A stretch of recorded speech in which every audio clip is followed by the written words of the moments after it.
Este templo de amor e de paz, que ao despertar de um novo homem nos induz, te conclama, irmão, de última hora a ingressar. Meus amigos, boa tarde para nós. Já é a segunda vez que nós temos a oportunidade de vir aqui até o Trabalhadores de Jesus, e eu tenho certeza que pode ser mais um momento útil para a nossa reflexão em torno de um tema pertinente, que é a dificuldade da gente mudar, né? E eu estava falando com a minha esposa, com a Carol ali atrás, os temas dos estudos de hoje: por que eu não consigo mudar? E amanhã, por que sofrendo? Parece que é só pergunta, né? Mas na verdade é porque eu não dou o nome dos estudos, eu faço, aí o pessoal põe na internet, diz, qual que é o nome dessa palestra? Eles vão lá e põem o que eles acham que é. Aí fica só pergunta, porque chama mais atenção no YouTube. Então depois a turma me liga e faz assim: você fala aquela palestra que você fez em tal lugar para nós? Eu digo: que palestra que eu fiz em tal lugar? Ah, porque eu não consigo mudar. Mas eu não fiz uma palestra porque eu não consigo mudar. Ah, mas está lá no YouTube, porque eu não consigo mudar. Aí que eu vou ver que tema que é, né? Bem, mas de toda forma isso é o menos relevante. Como nós estamos na atividade com a juventude, o púlpito me facilita colar, né, no meu caderninho de anotações. Mas eu quero que a gente possa manter essa atividade de maneira bem participativa.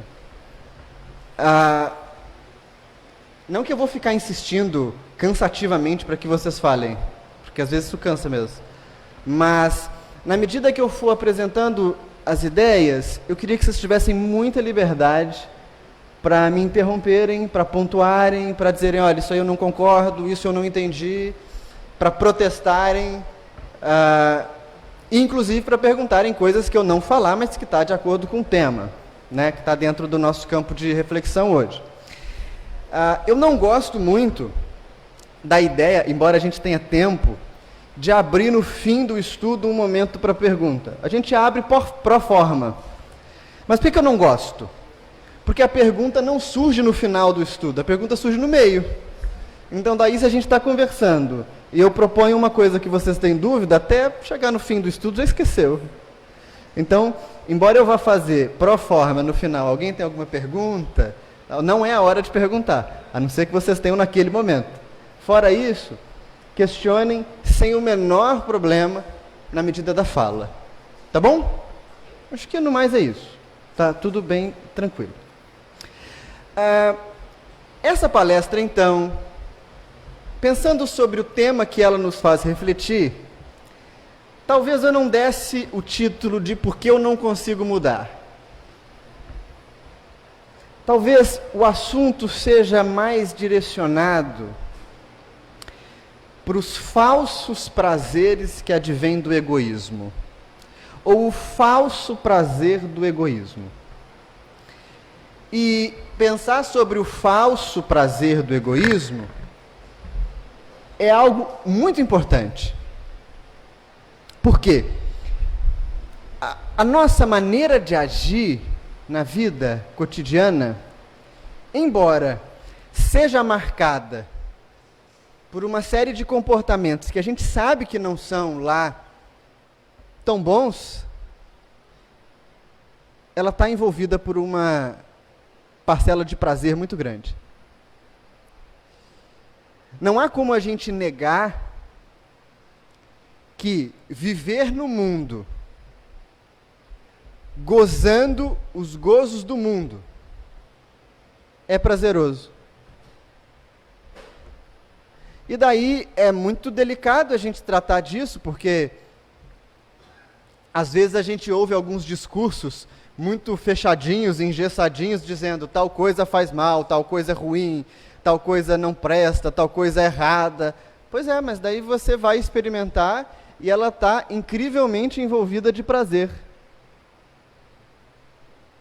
E como é que você vai dizer que não tem prazer? Eu me lembro do meu tempo de mocidade na casa espírita, em que a gente ouvia estudos onde a turma dizia que festas eram erradas, que a gente tinha que evitar de ir a boates ou coisas assim. E uma vez nós fomos escondidos, um grupo de jovens da mocidade, fomos numa boate. Né? E daí nós chegamos lá e encontramos um coordenador da mocidade.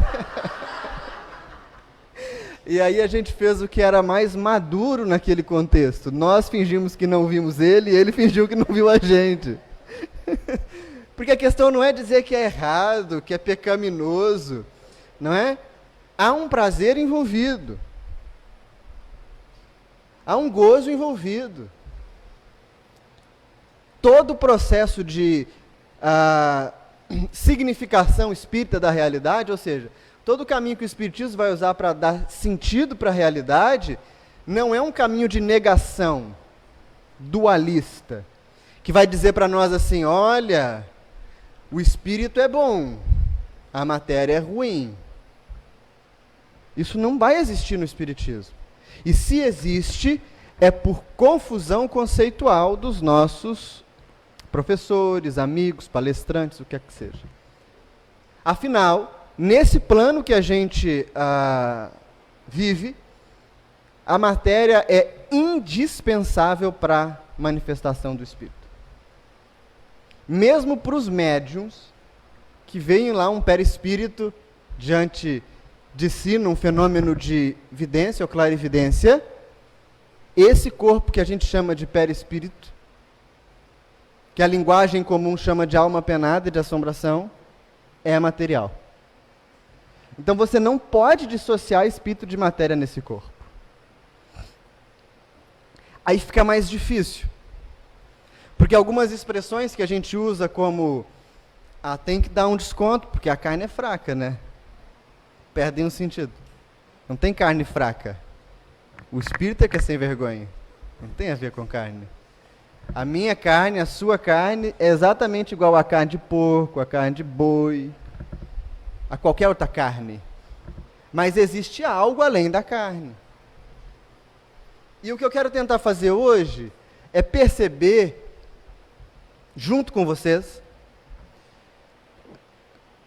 onde que mora a fonte do nosso sofrimento. Porque essa é a pergunta de $1 milhão. Se é prazeroso, por que carrega também sofrimento? Essa é a pergunta. E aí alguém pode dizer assim, Vinícius, não tem sofrimento. Bem, se não tem sofrimento, esse estudo não é para você. Fato é que há um momento que por detrás de todas as cortinas, os véus, as seduções de uma vida horizontal da matéria, surge sofrimento. Fazer aquilo que nós fazíamos lá atrás não dá o mesmo prazer. E há uma característica do prazer que eu não sei se vocês já repararam. O prazer precisa sempre e cada vez mais de doses maiores de estímulo para trazer para nós a mesma sensação de satisfação. Cada vez a gente se entrega mais. Chega uma hora que a gente já usa doses cavalares de estímulo e a satisfação fica desse tamanzinho. Aí vai surgindo uma angústia existencial que fala assim, mas por que eu estou fazendo isso? Isso não tem idade. A gente lida com meninos de 13, 14 anos que têm essa angústia.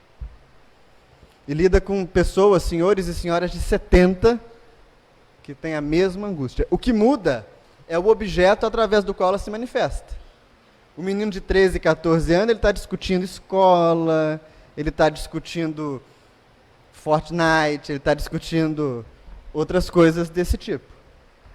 O senhor de 70, 80 está pensando o sentido de sair de casa, o sentido de ir na casa espírita porque já está muito cansado, se tem algum sentido em continuar vivo, encarnado ou não.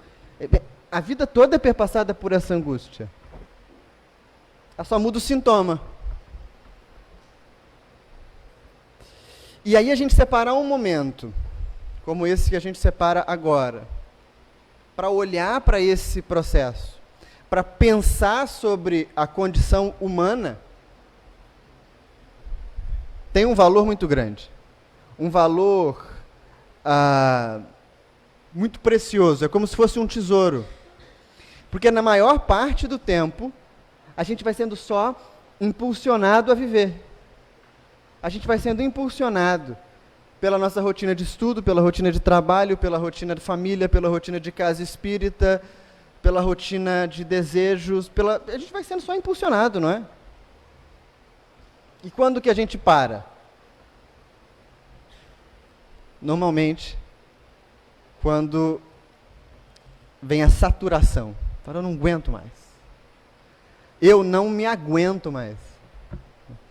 Tem dia que a gente não se aguenta. Bem, a gente pode de fato fazer reflexões importantes nesse momento. Mas o ideal é que a gente consiga criar a condição para refletir antes que ele chegue. Porque a relação que a gente estabelece com o sofrimento é diferente a partir desse momento. A religião pode ser um caminho para essa reflexão? Pode. E por quê? Exatamente porque a gente se liga a seres superiores a nós, que já fizeram essa transformação, ou que simbolizam para nós essa transformação. A gente vai se conectar a Deus, a ideia que a gente tem de Deus, a gente vai se conectar ao Cristo, aos espíritos superiores, a gente vai se conectar às ideias mais elevadas, ou a ideias que são capazes de gerar motivação no nosso coração, de maneira que essas pessoas, esses seres, vão ter um poder real de nos ajudar a gerar sentido. E mesmo que o poder não seja real, né? Há um poder motivacional da gente dar um passo adiante. É como se o contato com esses indivíduos, a presença ao lado desses seres, gerasse para nós esperança. Quem às vezes não veio para a casa espírita bem para baixo, ouviu um estudo e aquilo de que tratava o estudo foi capaz de dar uma levantada. Ou então, o estudo foi uma droga, porque tem estudos que são ruins mesmo, a gente tem que aprender a lidar com isso. Mas a gente encontrou com aquele coordenador que é amigo nosso, a gente encontrou com aquele companheiro mesmo de mocidade que tinha tempo que a gente não via, ou com aquela pessoa que trabalha na casa espírita, que a gente nem sabe bem o que ela faz, mas ela é sempre muito legal. E aquilo dá para a gente uma perspectiva de um pouco mais de leveza. Esse papel da religião é fantástico. Percebem que ela abre espaço para que a esperança ressurja. E por isso a gente vem uma vez, a gente vem outra, a gente vem outra, a gente vem a vida inteira à procura de renovar essas vinculações, à procura de renovar esses elos. No entanto, né, sempre tem um porém, nem todas as vezes isso dá certo. Às vezes é como se o circuito que devesse colocar a gente para cima ficasse meio perdido. E aí a gente não se eleva. E a gente continua se sentindo culpado diante de alguma coisa que foi feita e que não devia ter sido. A culpa tem um poder devastador na vida da gente, né? E ela não tem absolutamente nenhuma relação com o processo evolutivo. A culpa é a principal ferramenta do nosso egoísmo para se sustentar. Já repararam isso? Eu vou explicar por quê. O indivíduo que sente culpa, ele sabe que fez algo errado. Mas aí a culpa é um auto-martírio. Ele começa a se punir, se punir, se punir, se punir, até que chega a um ponto em que ele deixa demonstrar para o outro o quanto ele está culpado. E aí alguém vai percebê-lo triste, cabisbaixo, sem comer, vai percebê-lo acabrunhado, né? Tudo isso. No momento que o sujeito percebe que o outro está culpado, o culpado, via de regra, entende que já se puniu. E aí daí a pouco ele se apruma de novo e bem provavelmente, em pouco tempo, comete o mesmo erro outra vez. Porque ele já se puniu. Já repararam quando alguém às vezes erra muito feio e a gente tenta conversar com essa pessoa, ele diz assim, mas eu já estou me sentindo culpado. Isso é a forma que ele tem para nos dizer, me deixa. Eu estou me martirizando o suficiente para liberar a minha consciência e eventualmente cometer a mesma coisa de novo. A culpa é um circuito vicioso que se repete, repete, repete, repete, repete. Não te leva adiante. O que leva adiante é a responsabilidade, mas é uma outra coisa. Não é o objeto do nosso estudo agora. Agora nos interessa perceber que às vezes, mesmo indo à casa espírita e buscando esses vínculos superiores, surge culpa, e a culpa cria um redemoinho que não nos deixa sair. Surge um sentimento profundo de solidão. E a solidão é avassaladora.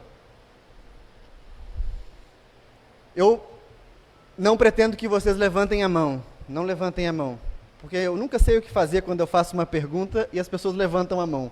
Porque quando a pessoa levanta a mão para responder, ela se implicou e eu não vou falar depois direto com ela e ela já se expôs, então isso me causa um constrangimento. Não levantam a mão. Levantem a mão.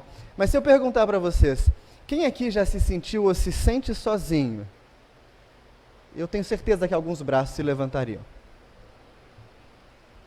E daí você vai olhar para alguém que levantou a mão e vai pensar, mas ele se sente sozinho? Ele é a pessoa mais descolada, né? É o coordenador do nosso grupo. Estava dançando aqui na frente. Como que alguém que faz coreografia de música, nos momentos de música da mocidade, se sente sozinho? Não tem a ver com estar perto de outras pessoas a solidão. Tem a ver com não se sentir conectado ou compreendido por elas. Tem muito mais relação com uma perda de identidade, ou dificuldade de construir essa identidade. Então surge culpa, surge solidão, surge perda de sentido. Eu não sei se vocês já pensaram, mas se não pensaram, pensem o quanto antes. Será que faz sentido a gente ser espírita? Será que o espiritismo não é só uma grande fantasia moderna que surgiu num momento em que algumas pessoas estavam tentando, sei lá, pensar numa religião mais descolada? A perda de sentido é fatal hoje em dia. E todos esses sentimentos, quando acontecem uma vez, duas, três, bem, a gente vai administrando, mas às vezes é como se eles se criassem raízes. E as raízes são tão fundas, elas penetram tão profundamente o nosso estado de ser, que dá uma sensação de que não vai passar mais. E olha, não pensem que eu estou exagerando um draminha. Isso é muito real. Isso é muito comum. Quando a gente se depara com um colega, ou com um filho, ou com evangelizando, um aluno de mocidade, que chega às raias de marcar o próprio corpo num processo de automutilação, tenho certeza de que o corte no corpo é o fim de um processo muito longo, não o começo. Quando nos assusta o fato de que as estatísticas em torno do suicídio crescem, e vejam, crescem em qual faixa, ou em quais faixas etárias? Na juventude e na terceira idade. Nós estamos lidando com a mesma coisa. Aquela sensação estranha de que parece que não tem jeito. E esses eventos que estouram, então, tentativa de autoextermínio, automutilação, isolamento social, comportamentos estranhos, são sintomas de outra coisa. Não são causa de problemas. Entendem? E aí está o X da questão. Porque a gente vai se perguntar, mas o que é que eu estou fazendo de errado? Eu vou ao centro, eu tomo passe. Eu faço parte das atividades assistenciais. Eu partilho todas as terapias que a Casa Espírita me oferece. Meu nome está no caderninho da desobsessão toda semana. Não é preciso nem que eu escreva, os Espíritos já põem. Eu escrevo toda semana no mesmo lugar. Você passa a folha, o seu nome já está escrito umas 4 semanas no mesmo lugar. Eu extrapolo a Casa Espírita e uso todos os modismos.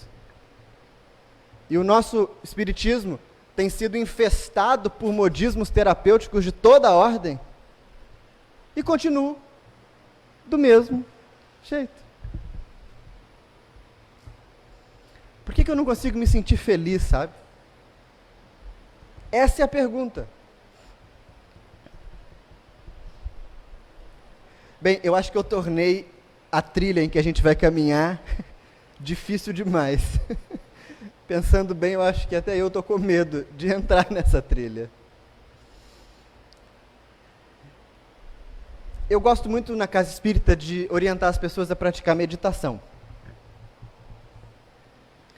É fantástico o resultado da meditação na vida da gente. Independente da escola que você pratique.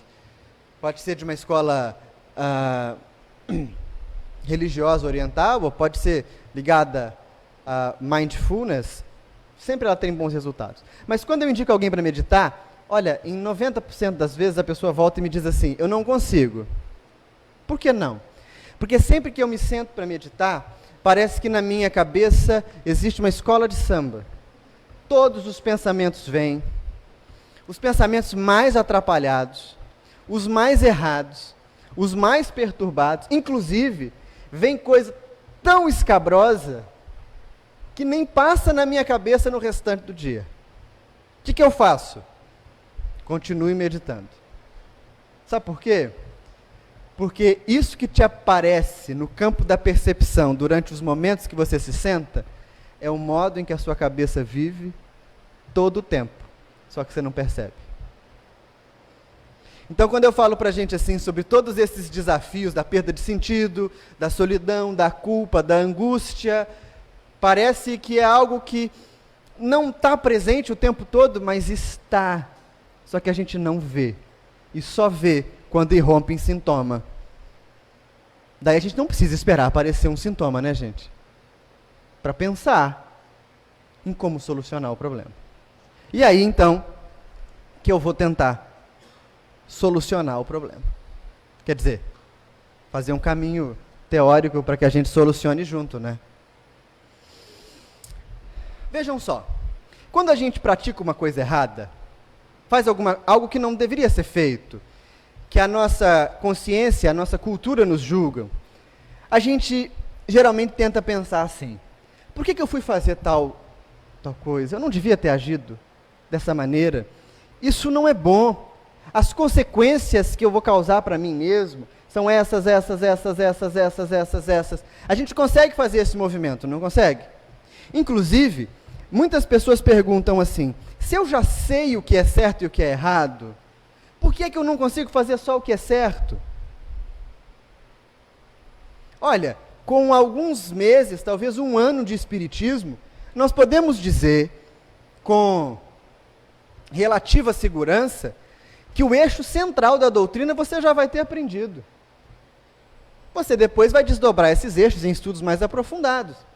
Mas com esse tempo de juventude, de grupo de jovens, de palestra, até palestra pública, que nem sempre é um primor de doutrina espírita, né, de filosofia espírita, você vai conseguir aprender sobre reencarnação, pluralidade dos mundos habitados, comunicação com o mundo invisível, sobre a evolução do ser, vai aprender muito sobre o Evangelho e sobre moral. Se a gente sabe essas coisas, por que é tão difícil agir da maneira correta? Ou agir da melhor maneira? Essa pergunta tem que ficar como um martelinho na nossa cabeça. E existem algumas respostas para isso.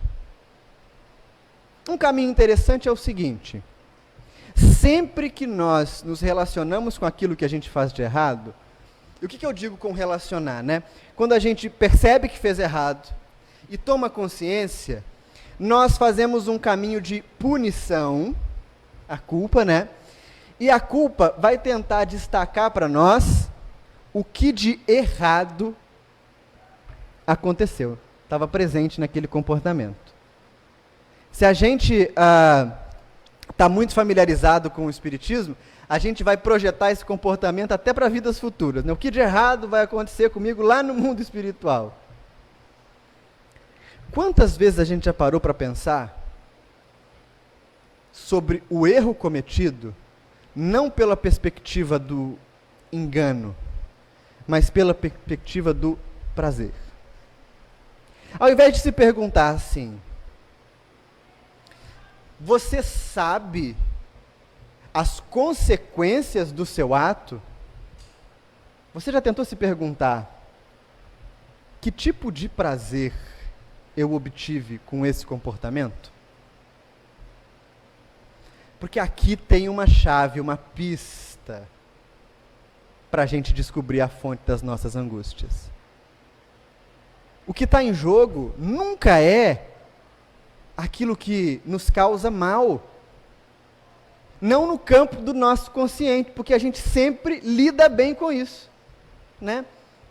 Me lembro do livro Voltei, ditado pelo irmão Jacó, através do Chico. Esse livro é muito bom. Esse livro é incrivelmente bom. Ele é fantástico. Tem várias pequenas histórias incríveis. Há uma passagem muito engraçada que o Jacó, que foi Frederico Figner, ele foi presidente da FEB. Ele desencarna e ele combina com os amigos que ele ia escrever para dizer como é que era. Daí o livro chama Voltei, né? E aí logo que ele desencarna, ele vai até Uberaba. Eu não estou certo se Uberaba ou Pedro Leopoldo, talvez tenha sido Pedro Leopoldo ainda, numa sessão em que o Chico psicografava, e ele se aproxima do Emmanuel, está lá no livro isso narrado, e fala assim: eu vim escrever. E o Emmanuel olha para ele, ele já tinha toda aquela estirpe seca, né? Os amigos mais próximos do Chico, alguns deles nós tivemos a oportunidade de conviver em Belo Horizonte, diziam que o Chico era assim: quando tinha uma necessidade emergencial, orava pela presença de Emmanuel. Emmanuel entrava no ambiente como um raio para solucionar o problema. Quando não, ele orava pela ajuda de Bezerra de Menezes, que da porta da casa espírita até a mesa levava quase 1 hora, porque ia ver a dor de todo mundo, a angústia de todo mundo. E o Jacó vai conversar com o Emmanuel e diz: vim escrever. Emmanuel lhe filma, respondendo: não, você não está pronto. Como eu não estou pronto? Eu entendo. Eu manjo dos Paranauê. Me deixa. Você não está pronto. Ele vira as costas e pensa assim: aquele tal de André Luiz, nem espírita era, morreu e já foi escrevendo. Eu não posso. Aí conta que Emmanuel olha para ele, volta aqui. E passa-lhe a descompostura, explicando que esse tal de André Luiz não morreu e foi escrevendo, né? Mas há uma outra cena específica que nos interessa hoje. Quando ele é levado ao templo, né, ao local que valia de templo, lá na colônia onde ele está sediado, ele percebe uma coisa muito angustiosa: todas as pessoas tinham luz, menos ele. Todos os amigos tinham luz, menos ele. Todos. Todo mundo que ele conheceu, que trabalhou na Federação Espírita Brasileira, quase todos os espíritos do lugar tinham luz, E ele parecia um corpo igual o nosso, sem nada de luz, sem uma nesga de luz. E ele começa a ficar injuriado com isso, porque ele queria a luz dele. Cadê minha luz? Todo mundo tem e eu não tenho. Por que não? E aí há um momento em que ele faz uma reflexão, em que ele diz assim: eu queria que alguém viesse me questionar porque eu não tinha luz. Porque se alguém me questionasse, eu ia dizer umas belas verdades para ele, para explicar. Esse é o perfil habitual da nossa mente. Nós somos doidinhos para alguém tentar nos colocar contra os nossos erros, porque para os nossos erros nós temos explicação. Para todos os nossos erros. Ninguém que comete algo equivocado conscientemente vai dizer assim: eu não sei por que agir. Nós vamos falar: olha, eu até estudo evangelho, mas não tenho sangue de barata. Justificativa. Eu sou muito bom, mas tem coisa que ninguém aguenta. Justificativa. Ah, eu não sou Jesus, né? Justificativa. Percebe como é que a gente faz isso o tempo inteiro? Quantas vezes você para e observa assim: eu agi de maneira completamente equivocada, porque isso me dá prazer. E para mim, hoje, o prazer ainda foi maior do que a dor. Isso aí, gente, é um soco na boca do estômago. Sabe por quê? Porque nós começamos a perceber que não existe pureza só porque a gente aparenta ser puro.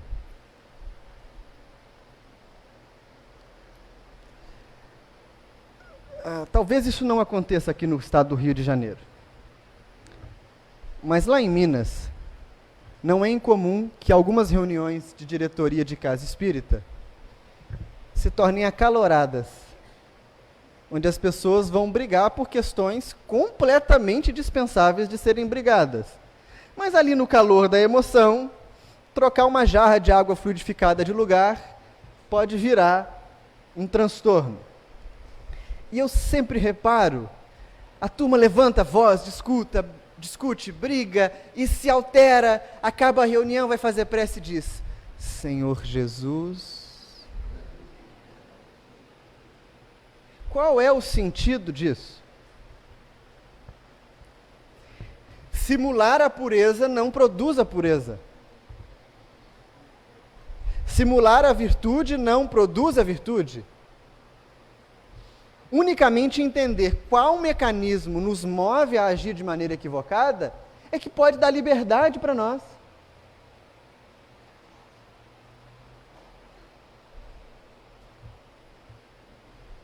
Parece meio óbvio, né? É porque é. A pergunta que eu tenho que me fazer é: qual o prazer no meu comportamento equivocado? É adrenalina? É sensação de domínio? É sensação de poder? Qual é o prazer? Só que quando eu olho para o prazer que me move ao ato equivocado, quase sempre eu percebo que talvez eu não seja uma pessoa tão boa quanto eu gostaria que as pessoas à minha volta achassem que eu sou.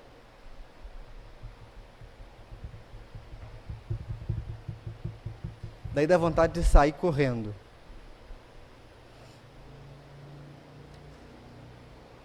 Para solucionar esse problema, nós, que somos seres humanos, boa parte aqui do salão, adultos, fazemos aquilo que um adulto faz quando vive o seu estado de mente ordinário, cretino, comum.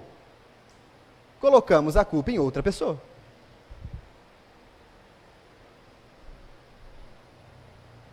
Dizem que um fazendeiro estava na cidade com a esposa, foram num pet, porque a esposa queria comprar um cachorrinho de raça.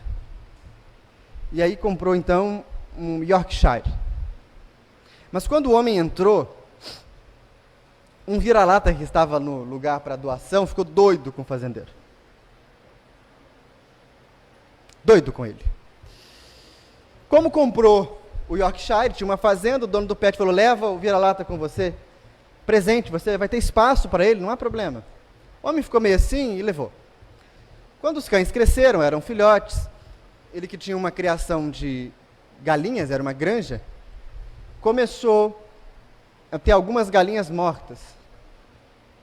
E aí mandou o tomador de conta acompanhar para entender o que é que estava matando as galinhas.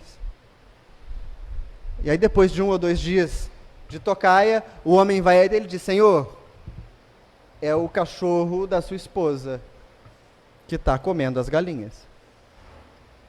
O homem disse, então você pode matar o vira-lata.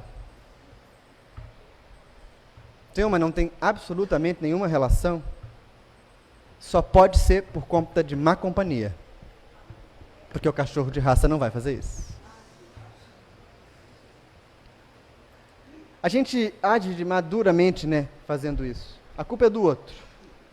No Espiritismo nós não temos um mal corporificado, não temos um diabo, não temos demônios, a gente não faz isso. Mas põe a culpa no obsessor. O obsessor é quase se fosse um diabinho que fica ali na esquina, à espreita, pensando assim, nossa, estou com vontade de obsediar alguém hoje. Passa você, ele diz, mas aquele ali me cabe.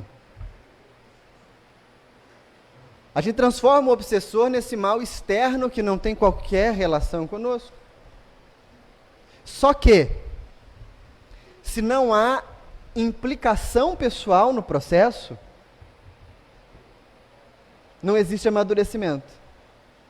Toda vez que eu transformo o mal em algo externo, é quase como se eu estivesse contando estrelas no céu.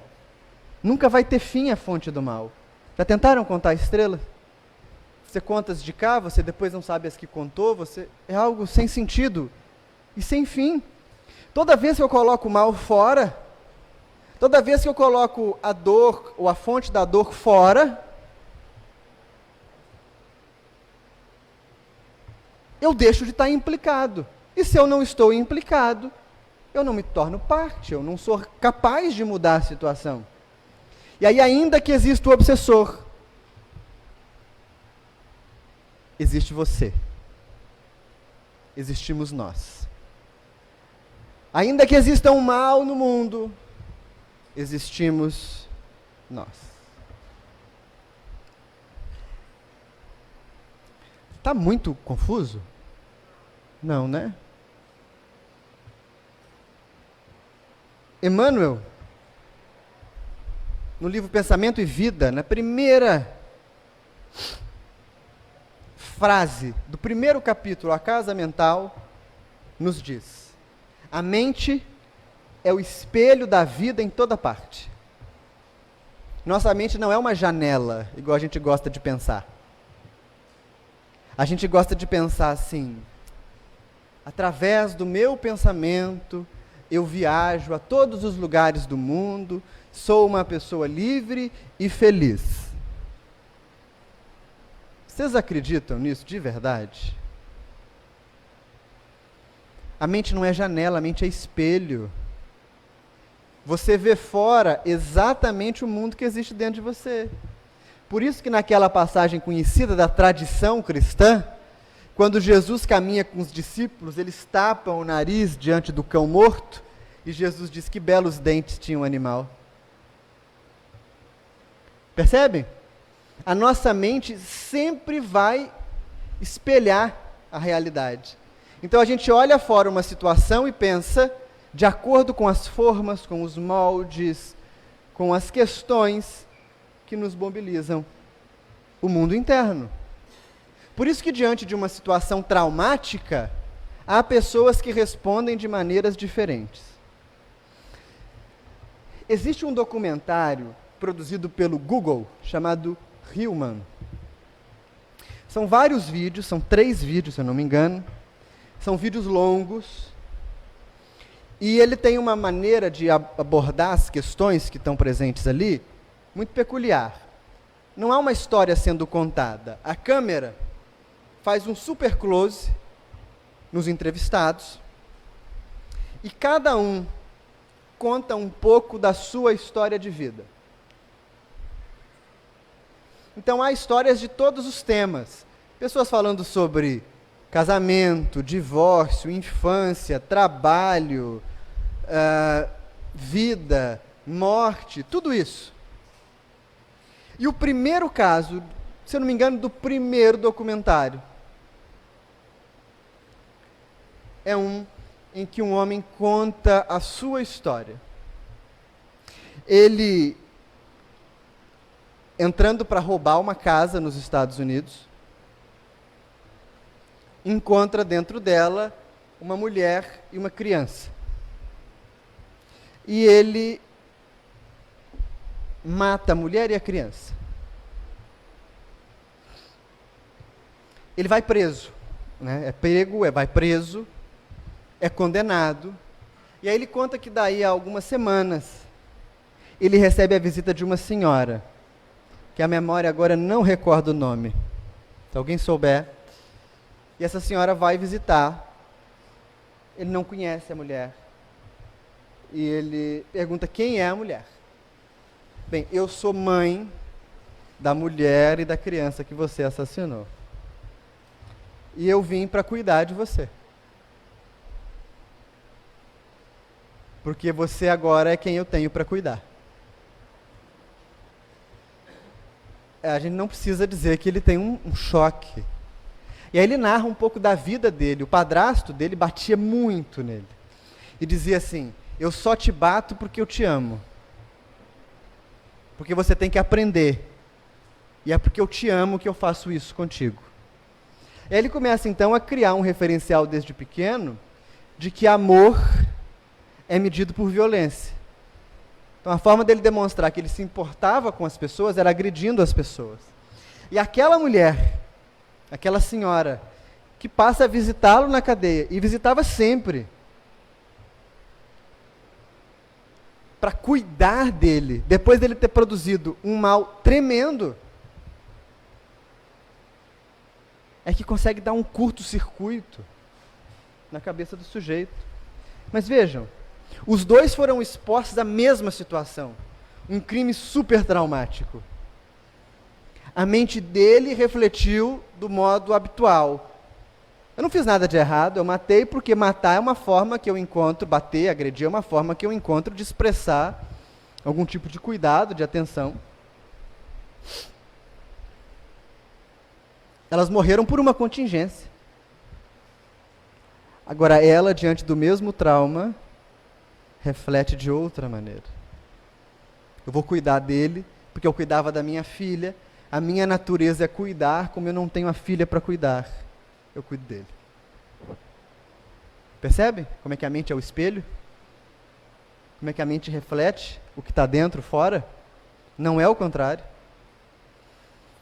E aí o processo todo da minha liberdade do sofrimento, da minha liberdade do mal, da minha liberdade da dor, vai começar no momento que eu me implico no processo.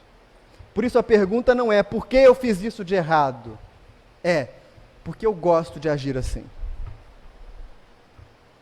Por isso o meu esforço não é, o obsessor está aqui, ele está me impulsionando a fazer o mal. A pergunta é, por que é só o obsessor que me impulsiona a fazer o mal e o excomungado guia que deve estar do meu lado não consegue espaço na minha cabeça?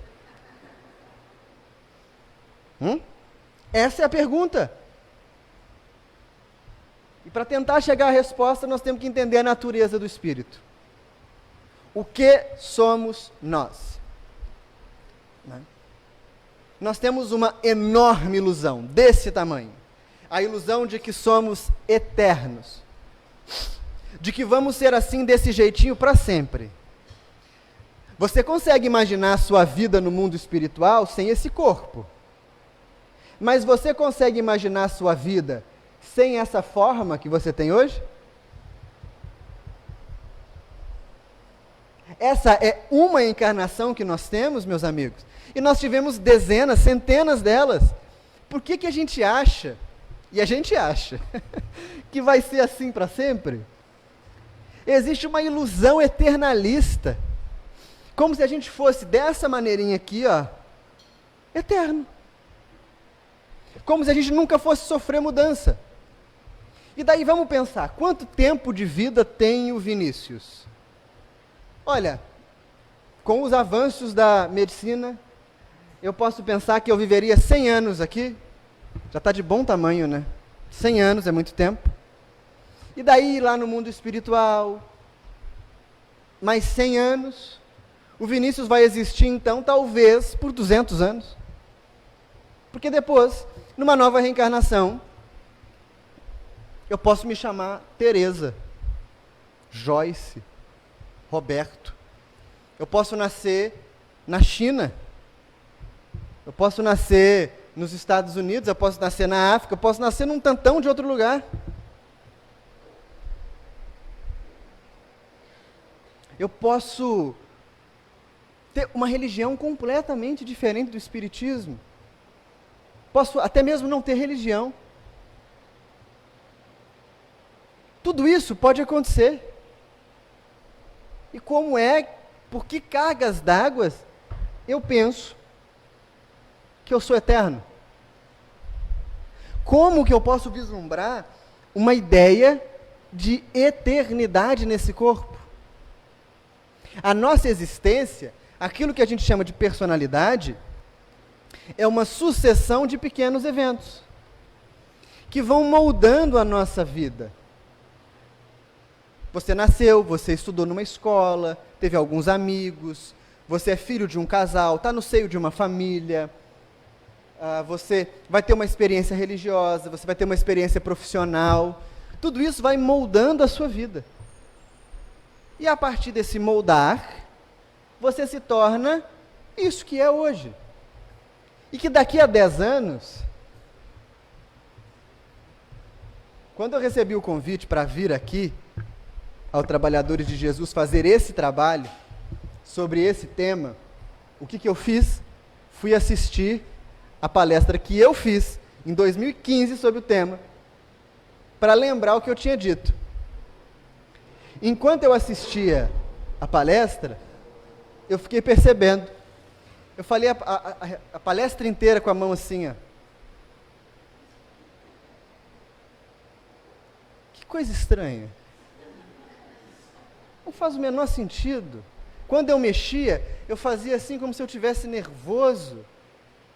O Vinícius de 4 anos atrás fazia isso. O Vinícius de hoje não tem nem ideia de por que eu fazia. E o Vinícius daqui a 4 anos talvez nem faça palestras. Como a gente muda. Quem é um pouquinho mais velho, pega uma foto sua da década de 90 e vê como você usava o cabelo. Percebem? A única possibilidade é rir mesmo. Ou ver a moda, né? Quem tem a minha idade, por exemplo, vai lembrar de quando a gente usava rabinho de cavalo, que era uma coisa bem estranha, né? Não que se alguém use isso esteja errado, mas na época era moda, a gente usava, nem sabia por quê. Então veja, a gente vai mudando com o tempo. Quando que a gente imaginou que viveria numa facilidade tão grande quanto aquela que a internet nos dá de comunicação, de contato, de 1000 coisas? Tudo isso muda rápido demais e nós mudamos rápido demais. Então não há um eternalismo na nossa Constituição. Não há. Você, espírito, é eterno. Você, identidade, CPF, não. Você vai desaparecer. O Vinícius vai desaparecer. E tem que ser assim. O esquecimento é uma bênção. É uma bênção. Se nós não esquecêssemos, nós não daríamos conta.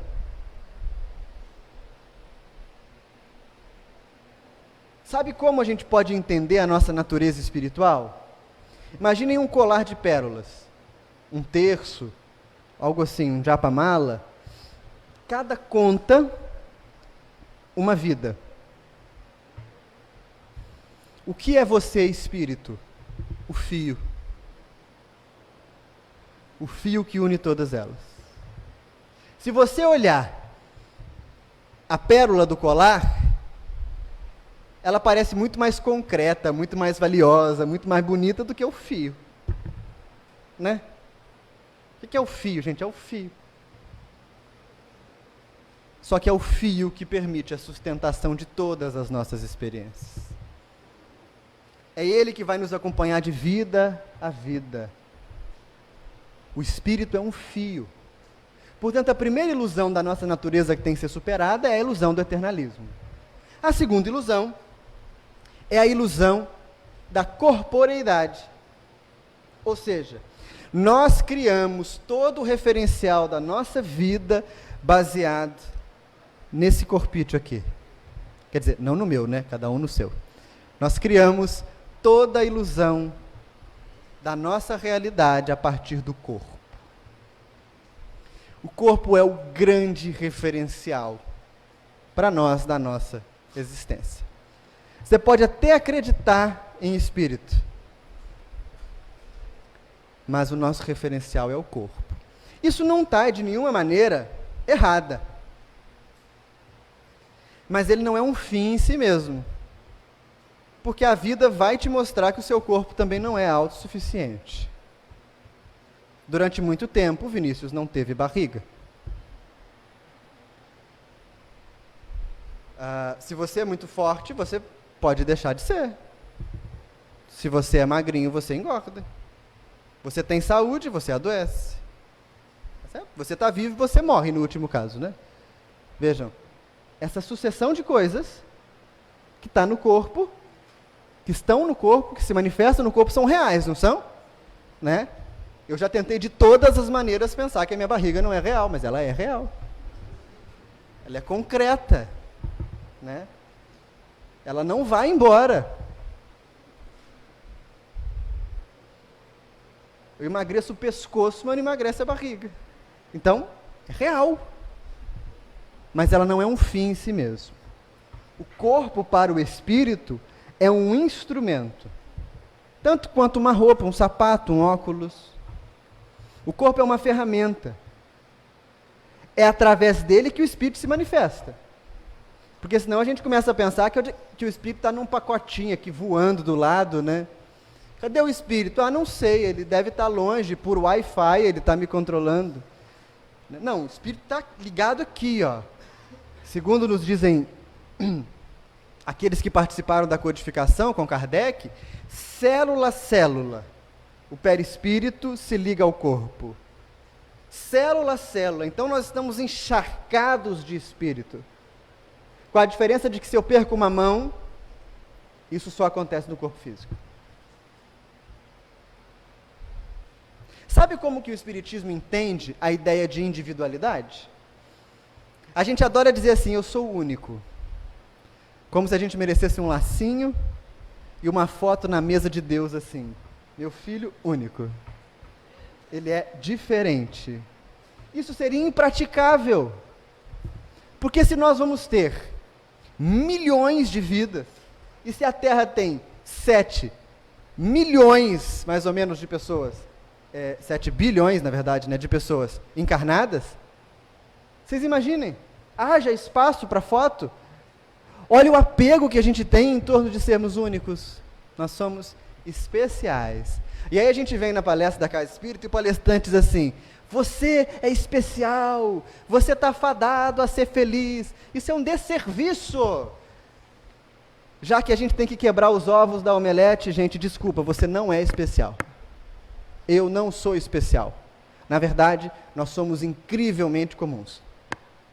Na verdade, tem mais ou menos 7 bilhões iguais a nós no mundo, e no mundo espiritual deve ter mais uns 30 bilhões, sem contar os outros planetas. Nós não somos especiais.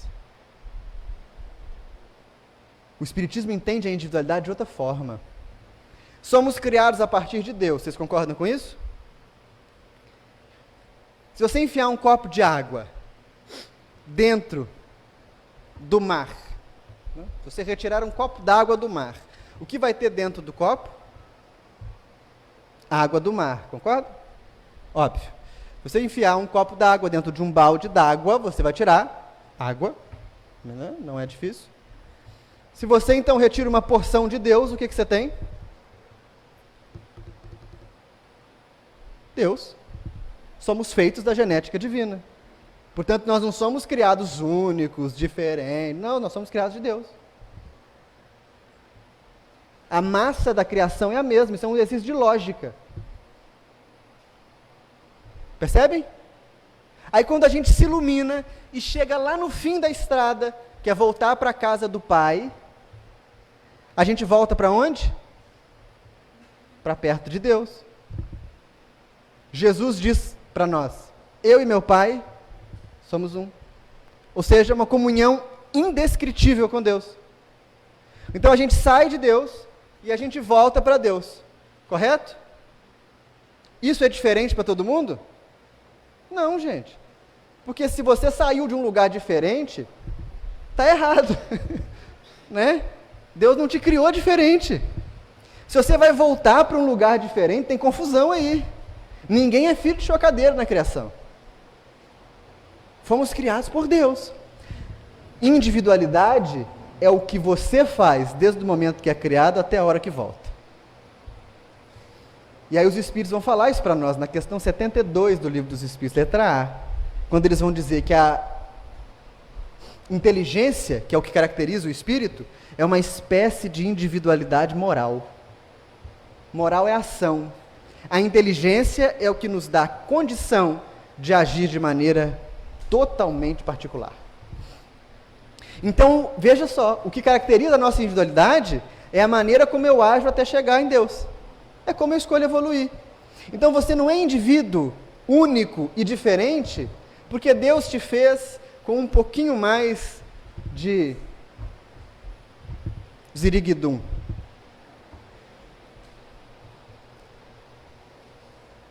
Nesse quesito, você é totalmente igual, mas as suas escolhas são únicas. E nessa sala, nós devemos ter, 50, 100 pessoas. Nenhuma delas, tem uma trajetória igual a outra. Essa é a chave.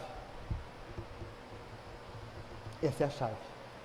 Porque se essa é a chave, eu começo a perceber, olha, se não existe um eu forte, como eu gostaria que existisse, se o Vinícius não dura para sempre, se as escolhas vão ser sempre atreladas ao momento evolutivo, reencarnatório, temporal em que eu vivo, talvez a peça que esteja fora de lugar nesse processo todo seja a ideia que eu faço de eu, ou de um eu.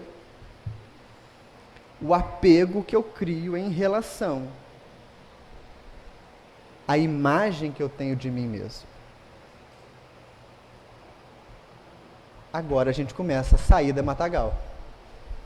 Vocês percebem? Se nada dura para sempre, se nada é eterno, se tudo vai sofrer transitoriedade, a imagem que você tem de você mesmo é eterna?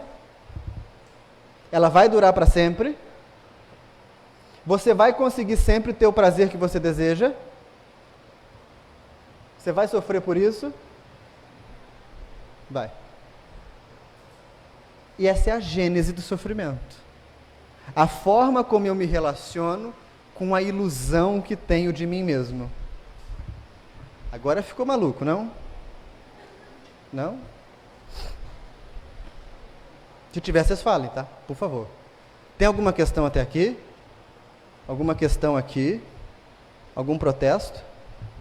Você pode protestar, mas eu gosto tanto de mim, né? Você vai dizer que eu não sou real? É tão real quanto eu. Né? A epístola de Tiago, vamos seguir então, que é uma epístola que está lá no Novo Testamento, ela é muito profunda, vale a pena a leitura. Vale a pena a leitura em grupos de estudo. Ele é um dos apóstolos que vai demonstrar ali no contexto do Evangelho um conhecimento muito, muito sofisticado da vida do Espírito. E lá na Epístola de Tiago, no primeiro capítulo, nos versículos 14 e 15, ele vai mostrar para nós qual é o ciclo de surgimento e de manifestação do mal, do erro, do engano, do sofrimento na gente. Ele vai dizer assim, ó: cada um é tentado, arrastado e seduzido pelo seu próprio desejo. Pois o desejo, tendo concebido, gera o erro.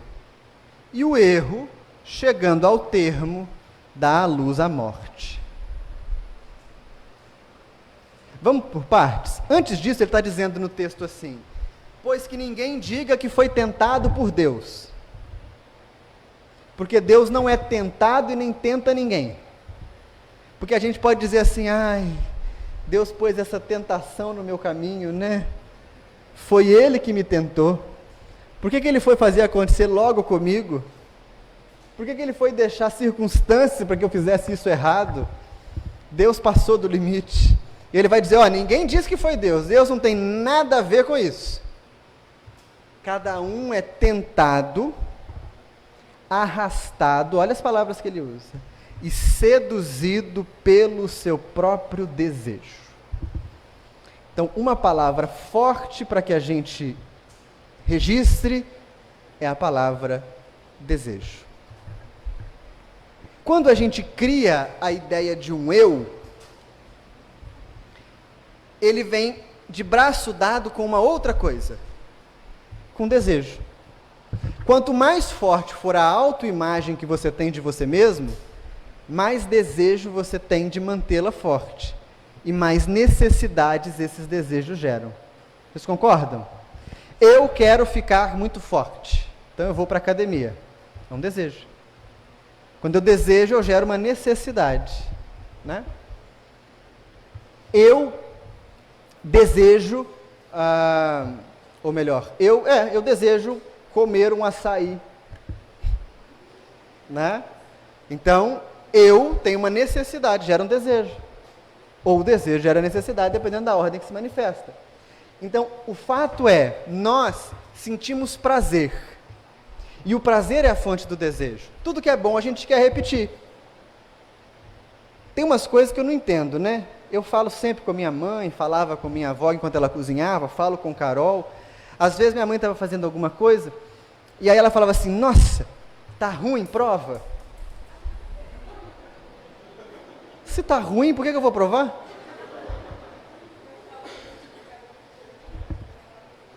Para você ver se tá ruim. Não, mas você disse que tá ruim, por que eu vou provar? Não é? Desejo está associado a prazer. Você raspa, algumas pessoas vão dizer que raspam, né? Mas então vou pegar uma outra coisa. Panela de arroz tem gente que raspa. Não sei se aqui no Rio isso é comum. Lá em Minas, no interior, tem gente que raspa e põe leite para comer a raspa de arroz com leite. Mas, via de regra, você não raspa a panela de arroz, você não raspa a panela de feijão, né? Você não diz para sua mãe: ô mãe, por favor, deixa eu raspar a panela de feijão, né? Oi? Agora, de brigadeiro, você é mais de um filho da briga, né? Por que você deu para ele raspar e não foi para mim? Percebem como que o desejo está associado à sensação de prazer? E o prazer é humano, não está errado. A questão que se põe para nós é a seguinte: embora o prazer seja bom, na medida que ele gera necessidades extremas, ele aumenta a cota de sofrimento, ao invés de aumentar a cota de bem-estar do nosso estado mental. Aí, a gente começa a sofrer. Então veja, nós somos tentados pelo nosso desejo, arrastados e seduzidos. Sabe aquela coisa assim: não me chama, não vou, não posso. Mas aí chama de novo, não, não posso. Chama a terceira vez, não, então já que você chamou 3 vezes, eu vou ter que... Há um prazer ali. Só que ele vai dizer, no entanto, o desejo, quando ele concebe, ele usa o exemplo da gravidez. O desejo fecunda a nossa rotina mental. Quando ele fecunda a rotina mental, ele gera o erro, o comportamento errado, a conduta errada. E a conduta errada nasce como morte. Não é morte de velório, de cemitério, né, de caixão. É morte no sentido de estacionamento. Quando a gente erra muito, a gente não tem a sensação de que a vida não progride? Nossa, eu queria tanto largar isso para lá, eu não consigo. Parece que eu estou agarrado, eu estou morto. Está morto mesmo. Espiritualmente você está morto, você está horizontalizado. Você não se eleva. E tudo isso é fruto da imagem forte que eu tenho de mim mesmo. Porque a gente poderia fazer uma pirâmide, imaginem, visualizem, no vértice superior do triângulo, não da pirâmide, a existência de um eu. No vértice, num dos vértices inferiores, desejo. No outro, sofrimento. Quanto mais forte a noção de eu, mais desejos ele tem para manter esse eu forte. Só que esses desejos necessariamente não serão todos satisfeitos. A frustração do desejo gera sofrimento. E quanto maior o sofrimento, mais forte ou mais a gente reforça a ideia de eu. Eu estou sofrendo, eu estou passando um momento muito difícil, eu não aguento mais. Então a gente entra num circuito totalmente sem saída. Eu tenho desejo, desejo gera sofrimento, sofrimento reforça o eu, e o eu tem desejo, e o desejo gera sofrimento. Entendem? Então, a primeira coisa que eu preciso pensar quando eu quero entrar no caminho espiritual, e daí é só se eu quiser mesmo, porque se eu não quiser, a religião pode ser um hobby para mim, como jogar bola, ir na praia, não tem problema. Só que ela não vai te dar o resultado que você quer. Qual que é o resultado? Diminuir o sofrimento e aumentar a felicidade. Se você vai num médico, ele te prescreve uma receita e você põe ela em cima do móvel da sua casa,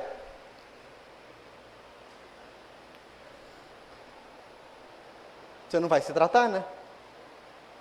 O médico te dá a receita, você não tomar o remédio. A religião, todas as religiões vão fazer isso. São médicos diferentes, com especialidades diferentes, que vão nos prescrever medicações diferentes. No entanto, se você não consumir a medicação, não dá, né? Vai continuar com sintoma. E em relação aos ensinamentos espíritas e de Jesus, né, de maneira geral, quanto maior é a nossa noção de autocentramento, mais a gente vai sofrer. Imaginem que eu dissesse para vocês assim, ó, esse plug de tomada é a coisa mais importante que eu tenho na vida. Toda a minha vida está dedicada a esse plug de tomada. Eu não saberia viver sem ele. Daí alguém me rouba o plug de tomada. Eu vou sofrer pra caramba. Obrigado. Eu vou sofrer. Porque eu coloquei a minha fonte de felicidade em algo transitório. E aí você diz assim, não, mas eu não amo nada assim material, não. Eu só não saberia viver sem a minha esposa. Minha esposa não é matéria, minha esposa é espírito.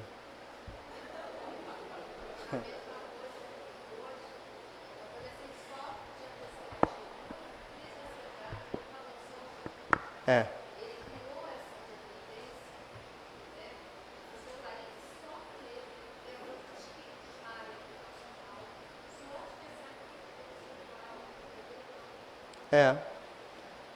O celular ainda é mais material, né? Mas ele está simbolizando uma outra coisa. Ele está simbolizando a nossa dificuldade de entender que a matéria não é a fonte do prazer. E a matéria enquanto estrutura material.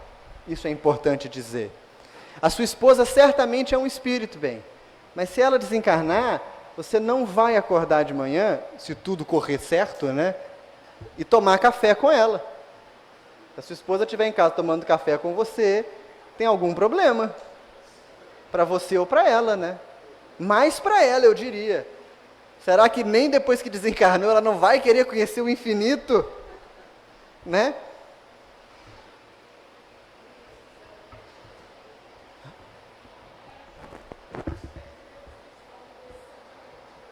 Vou falar. Vou continuar, porque aí eu estou... ela vai seguir outras paragens, né? Ela vai fazer outros caminhos. E quando eu falo de estrutura material, não é só de matéria concreta. Tem gente que diz assim, Vinícius, já devem ter me ouvido falar isso. Eu vou trabalhar porque eu quero juntar bônus hora para eu comprar uma casa em nosso lar. Você é materialista. Irmão, desculpa. Você é materialista. Bônus hora não é motivo de trabalho, a gente faz o bem por amor. Faz o bem porque fazer o bem faz bem. Quando a gente fala de autocentramento, então, o que eu estou dizendo? O que nós estamos querendo evocar? A noção de que eu sou o centro de toda a existência que acontece à minha volta. Que eu devo ser a fonte de todos os prazeres. E, em última análise, que isso que eu chamo de eu vai durar para sempre. Quando eu começo a pensar que esse eu talvez não dure para sempre, é um choque tremendo. Eu vou dar um exemplo para vocês.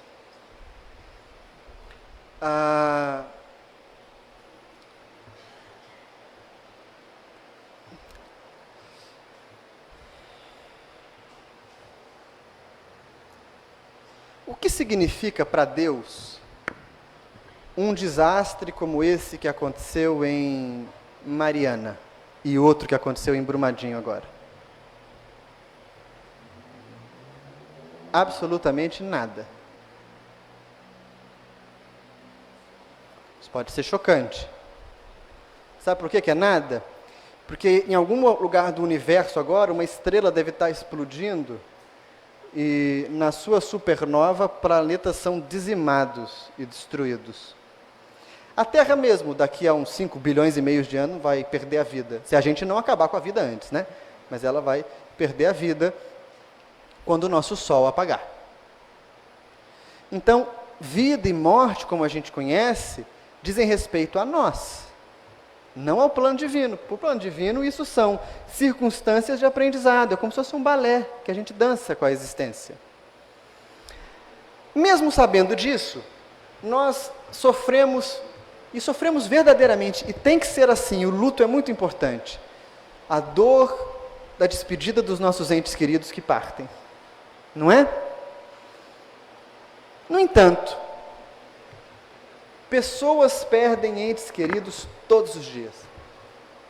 Algumas pertinho da gente. E a dor delas é capaz de nos constranger, como quando a gente perde o nosso. Às vezes a gente não consegue nem rezar por um caso dramático que vê na TV.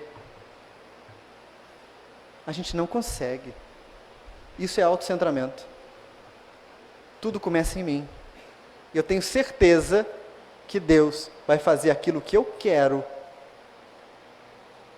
aquilo que eu acho que eu preciso, para que eu possa ser feliz. Não tem a ver com isso. Na verdade, é o contrário. Quanto mais eu diluo a sensação do eu, mais eu encontro felicidade. E não sou eu que estou dizendo. Quer dizer, agora sou, né? Não sou eu. No Evangelho segundo o Espiritismo, quando Lázaro escreve para nós a lei de amor, ele diz assim: No seu princípio, o homem só possui instintos. Avançado e corrompido, sensações. Instruído e depurado, sentimentos.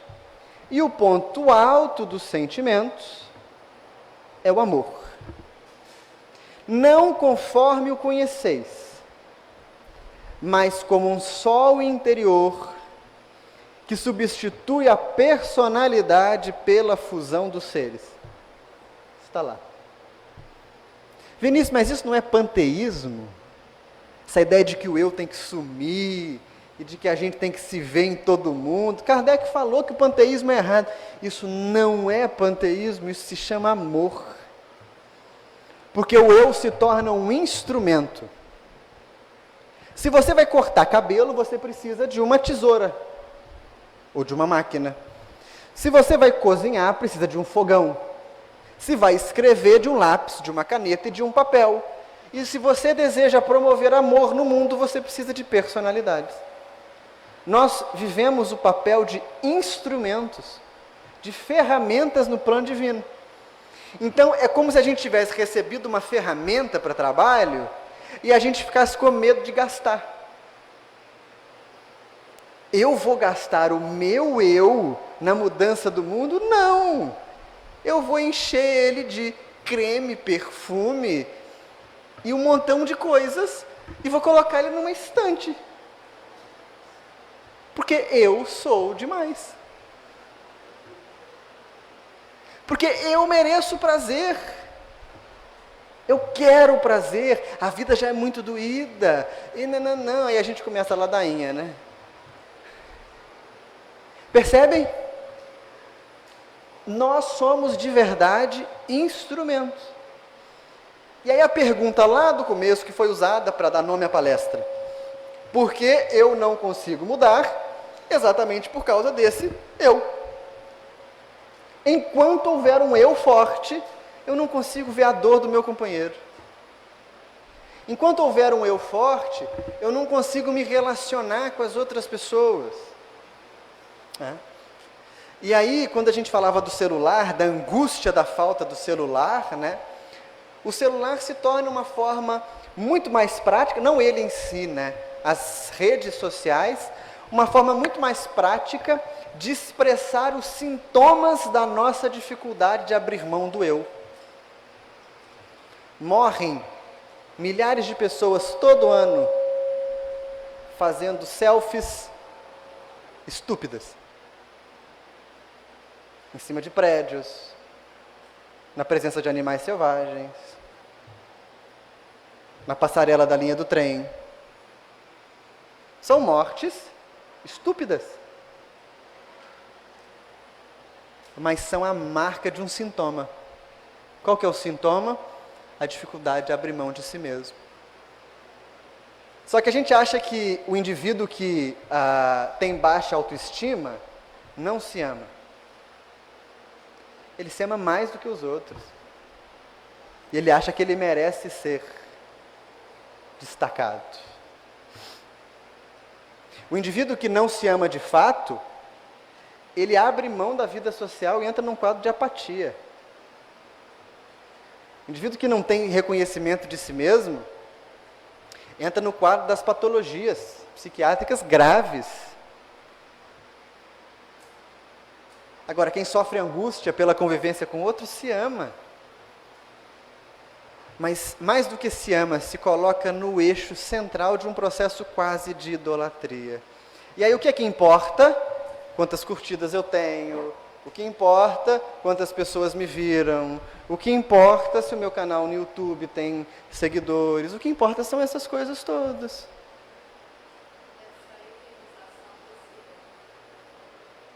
E um eu que não pode ser eterno, ele não vai ser eterno. Ele nunca será eterno.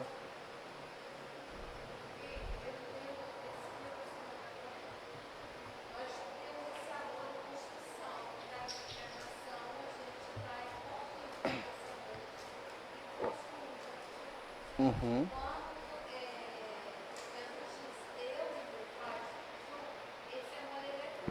Uhum.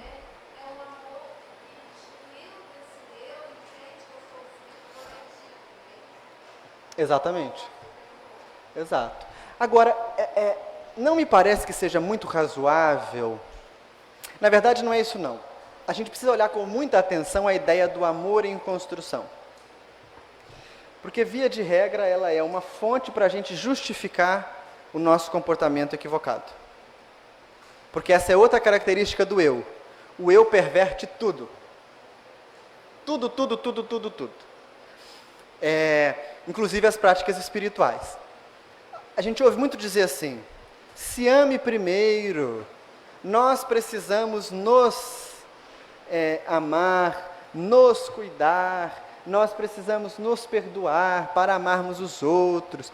Isso é um discurso que vende horrores. Vende mesmo, vende financeiramente. No entanto, Jesus, quando reúne os discípulos, ele não diz para eles assim, vocês vão lá para a casa do Pedro, fica lá uns 3 meses, depois que vocês estiverem já assim se sentindo bem, vocês saem pelo mundo. Quando acaba o Sermão do Monte, ele manda os discípulos pregar e diz assim, vão tentar matar vocês, vão tentar prender vocês, não tenham medo, abram a boca e falem. Ele vai dizer, curem os doentes, expulsem os espíritos imundos, façam todas essas coisas.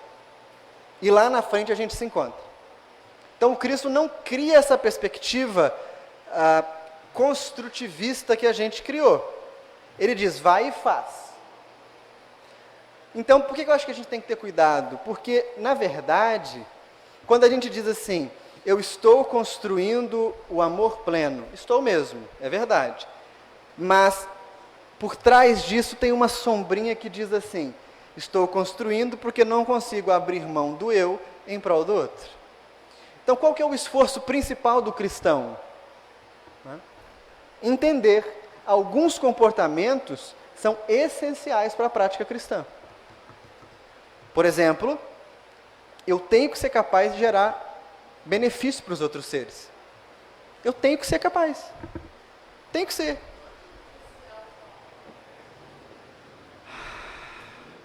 No outro. E essa é a chave do cristianismo. Você só consegue verdadeiramente amar a si mesmo quando você ama outra pessoa. Não é o contrário.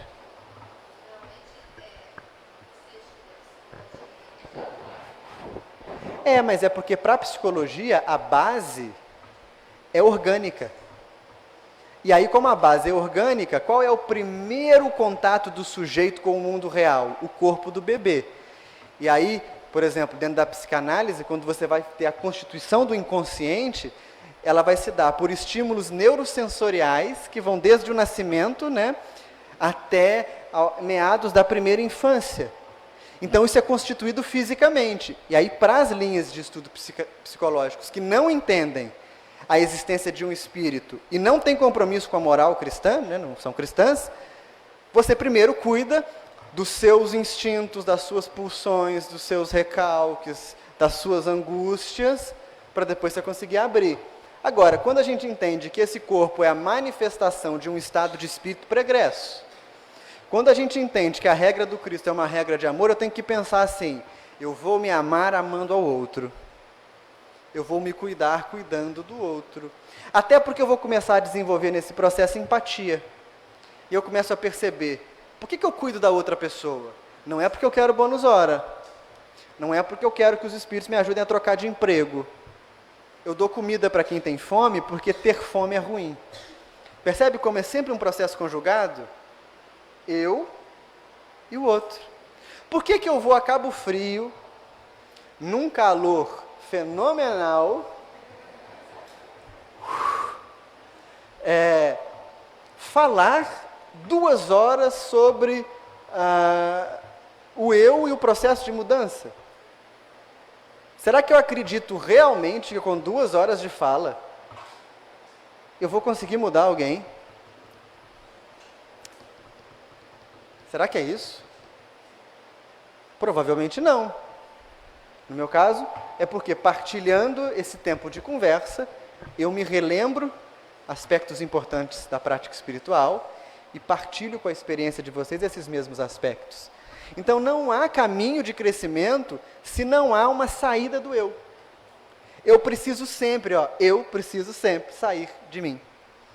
Por isso que o trabalho de mocidade tem um potencial tão renovador. Quando você pega alguém e põe aqui na frente para sacudir o ovinho, né? E o menino, a menina, tem vergonha, morre de vergonha, mas vem aqui para frente e sacode o instrumento, às vezes até fora do ritmo, né? Ele deixa de ser eu. Quando a gente vê o surgimento de grupos urbanos, de tribos urbanas, ou vê os movimentos de manada nas redes sociais, o que está em jogo? Tentar deixar de ser eu, só que a gente não consegue, porque na rede social não dá esse espaço absoluto, né? Você deita a cabeça no travesseiro e você continua sozinho. É o contato humano, concreto, que deixa você fazer isso. Daí quando levanta alguém da coordenação da Casa Espírita e vai no evento do jovem, e dança com o jovem, e canta com o jovem, e quando vocês entendem, ele começa a pensar, bem, eu não sou estranho sozinho, eu sou estranho em grupo. Pode?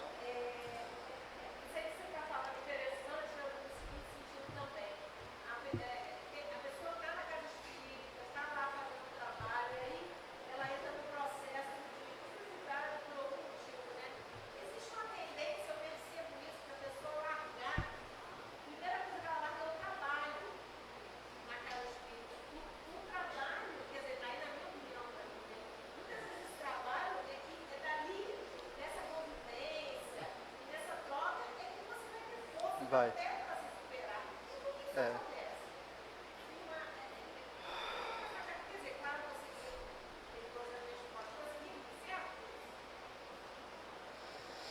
É uma soma de fatores. Um desses fatores é a vergonha. O sujeito entende que ele não pode ter problemas. O outro fator se relaciona à casa espírita, às vezes, não conseguir alcançar o problema. E aí age-se como se nada tivesse acontecendo. E ainda há um terceiro, talvez, que é a dificuldade da casa espírita atuar no problema do frequentador. Se a gente somar todos esses ingredientes, a gente tem uma noção. É claro que não é bom. Eu partilho com vocês uma experiência que aconteceu na minha trajetória que foi muito marcante. Eu me formei, fiz todos os estudos e tal, mas com alguma dificuldade. Não foi muita dificuldade, mas com alguma dificuldade. E em um determinado momento da minha vida, eu estudava na cidade de Juiz de Fora, e as atividades da Casa Espírita eram em Bicas, que é uma cidadezinha do lado, onde meus pais moram, eu sou de Bicas, né? Nasci lá e hoje moro em Juiz de Fora. E aí, para conter gastos, ao invés de ir e voltar todos os dias de ônibus, eu consegui um lugar em Juiz de Fora para que eu ficasse. E logo eu teria que sair das atividades da Casa Espírita, porque eu não tinha recurso para pagar as passagens. E numa reunião de diretoria da casa, eu fui procurado pela equipe que dirigia a instituição, e eu era bem jovem, eu devia ter 18 anos na época. E eles me fizeram uma proposta de que durante um período, até que as coisas melhorassem, a Casa Espírita estaria disposta a custear as passagens de ida e volta para que eu não deixasse de ir na tarefa. E isso teve um impacto muito importante na minha vida. Talvez eu tivesse seguido outros caminhos se não fosse assim. Vê que é algo concreto. Conheço casos pelo Brasil de trabalhadores de casa espírita que chegam a depender de cestas, mas não têm coragem de pedir, porque estão passando necessidade. Ou que depois, por algum revés, e todos nós passamos reveses, tem problemas com as suas despesas domésticas, com remédios, e às vezes não se sentem encorajados a pedir ajuda no grupo espírita em que laboram. Se você não puder pedir ajuda no grupo espírita, meu amigo, você vai pedir ajuda onde? E se você que é trabalhador da casa há tanto tempo não puder receber ajuda dos seus amigos vão ajudar a quem? Então esse é um ponto que a gente tem que agir com muita sensibilidade, né? Saber chegar até ele. Exatamente. No filme Kundum, a gente tem uma ideia disso que eu estou querendo dizer, de que a gente só reconhece o amor e a virtude quando a gente vê no outro. O filme Kundum é a história do Dalai Lama. E há uma cena quando o Dalai foge do Tibete para a Índia, é a história desse Dalai Lama que a gente conhece, aquele simpático que ri para todo mundo. Ele, quando foi entronado Dalai Lama, tinha 14 ou 15 anos, talvez 16, no máximo isso. Bem, então ele se torna líder espiritual e político de um país que está sendo invadido pela China, que é uma das potências do mundo, né? Ele consegue fugir para Dharamsala, onde hoje é a casa do Dalai Lama, na Índia, e no caminho, na viagem, ele contrai disenteria. E ele chega até a fronteira quase morto. E o filme é muito sensível. Quando ele passa a fronteira, os soldados indianos que estavam esperando, estavam aflitos para saber quem que seria o Dalai Lama, né? Não tinha internet na década de 50, ninguém conhecia o rosto dele, imaginavam que fosse, né? Às vezes eu passo por isso quando eu vou fazer palestras, eles imaginam que é o Vinícius e chega isso. É uma frustração quase certa, né? E aí eles imaginavam que fosse um Dalai Lama, e vem um jovem de 14 anos, semi-morto no lombo de um animal. E o diretor colocou na cena um caráter muito pedagógico, porque o soldado diz assim: é você a reencarnação do Buda da compaixão? E aí, o ator responde: só um iluminado é capaz de reconhecer o outro. Entenderam? Se você não reconhece luz fora de você, você nunca vai se iluminar. E como que você reconhece luz fora? Convivendo com o outro. Ouvindo o outro. E aí vejam só, para a gente não achar que esse eu é uma coisa nefasta, negativa, que a gente tem que jogar na lata do lixo a todo custo, porque a gente tem essa tendência também, né? Que é de dramatizar um pouco as coisas. Aí você vai chegar em casa e seu parente vai te perguntar: a palestra foi sobre o quê? Foi sobre o eu. E o que ele falou? Que nós temos que destruir o eu. Eu não disse isso. Talvez desconstruir. Vamos pensar de uma forma concreta, ó. Tato, olfato, paladar, audição, visão. A gente consegue reconhecer que isso são sentidos? Facilmente, né? Teu pensamento, que é de onde sai o eu, você consegue reconhecer que é um sentido?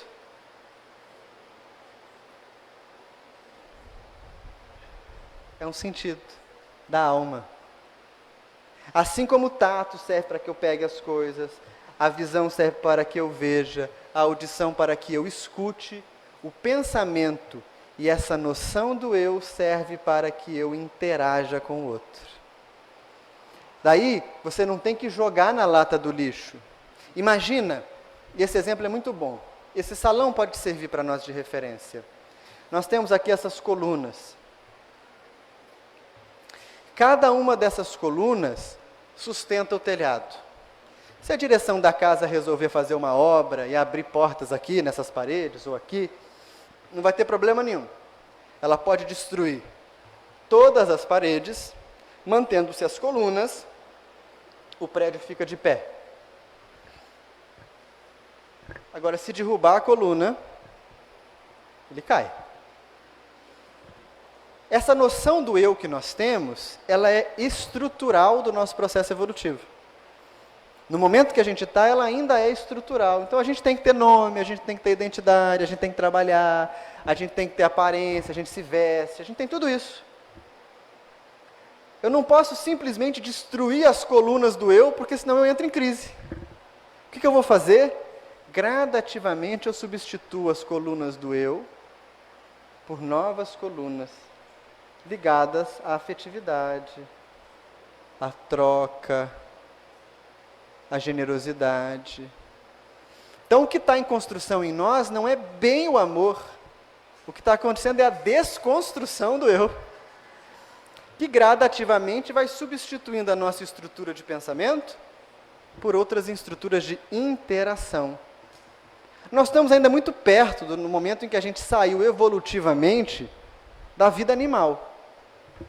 E quando a gente saiu da vida animal, a gente precisava mesmo de um eu forte para sobreviver.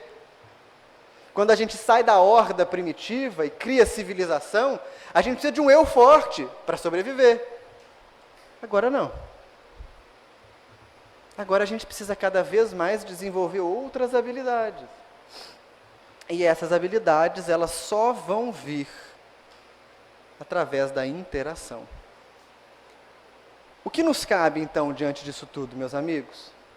Perceber a parte da vida que é comum a mim e aos outros seres. O que é comum a mim e a vocês? O que faz com que eu partilhe a existência com vocês?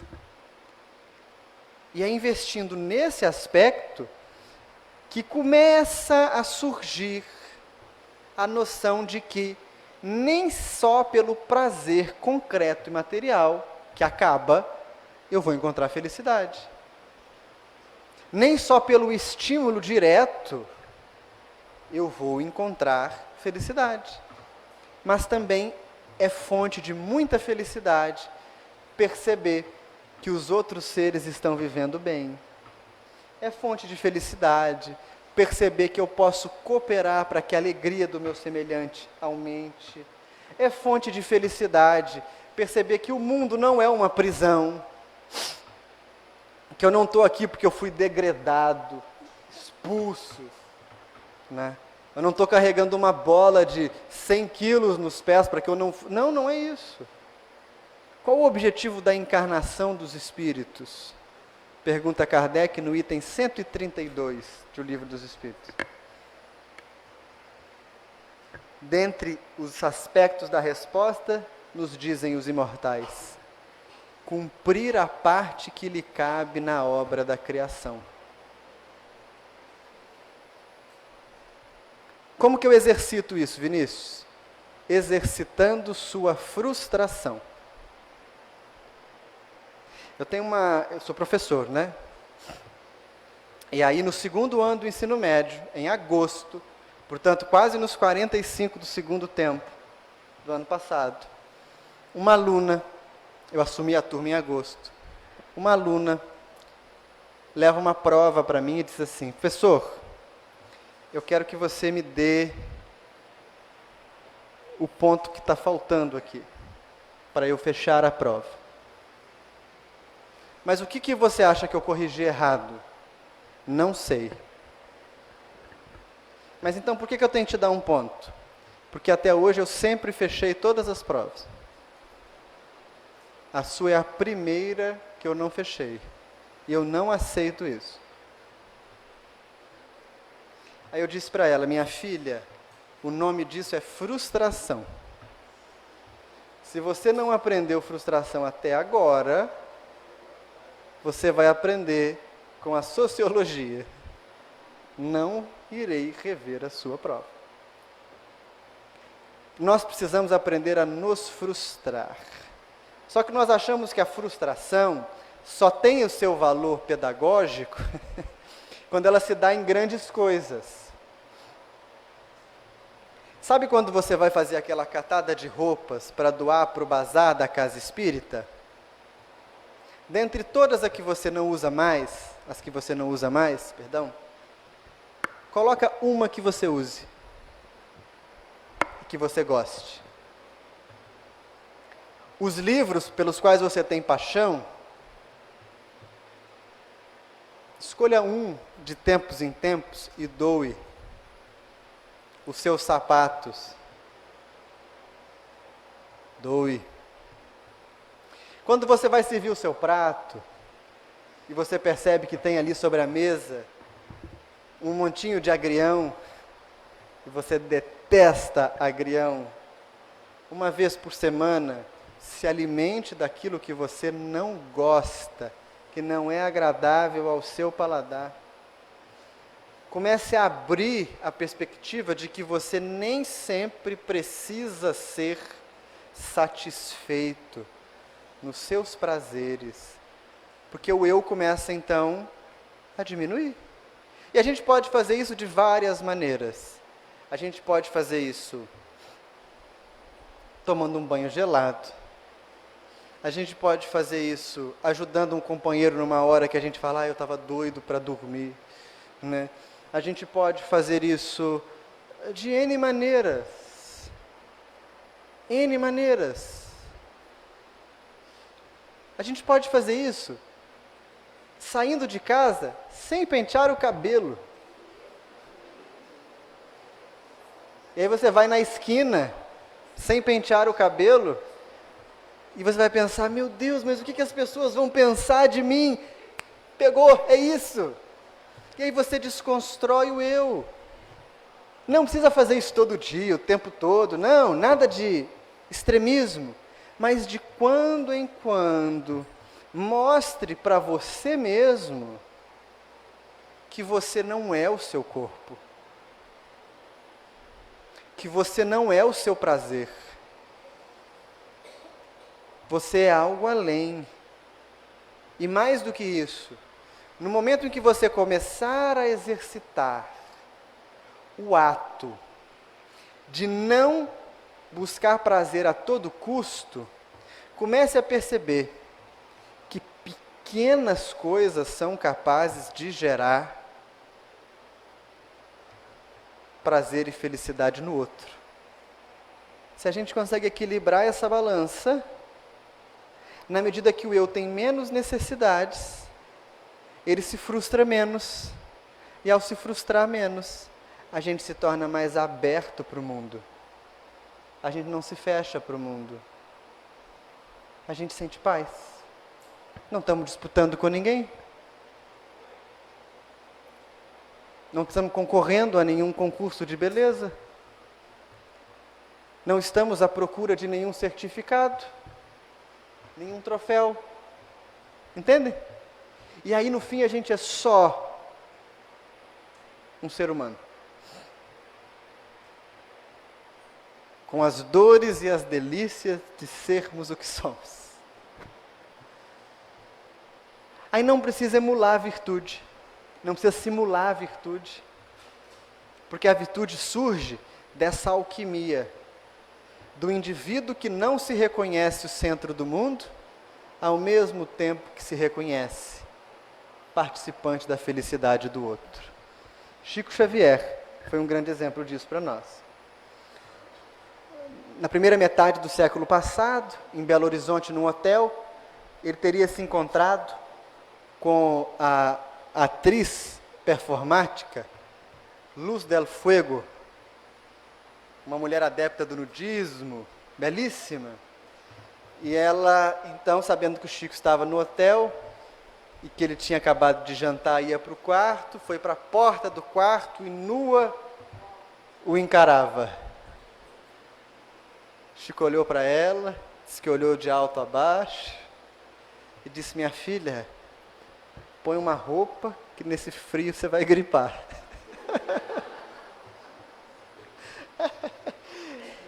E ela depois em entrevistas vai dizer, foi o primeiro homem e o único que não me olhou com desejo.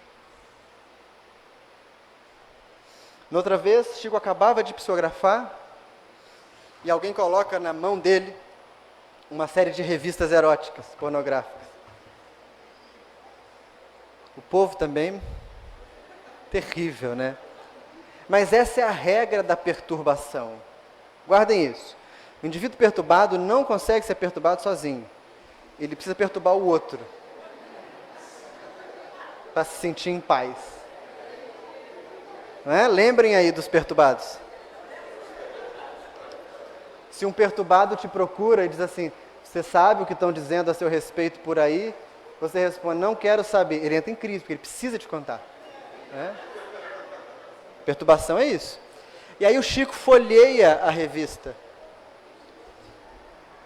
Acaba de folhear, entrega para a pessoa e diz a ela, como são belas as coisas que Deus faz, né? Percebe que não tem mais virtude afetada? Percebe que não tem mais aquela necessidade de sentir-se o centro do mundo? É um homem.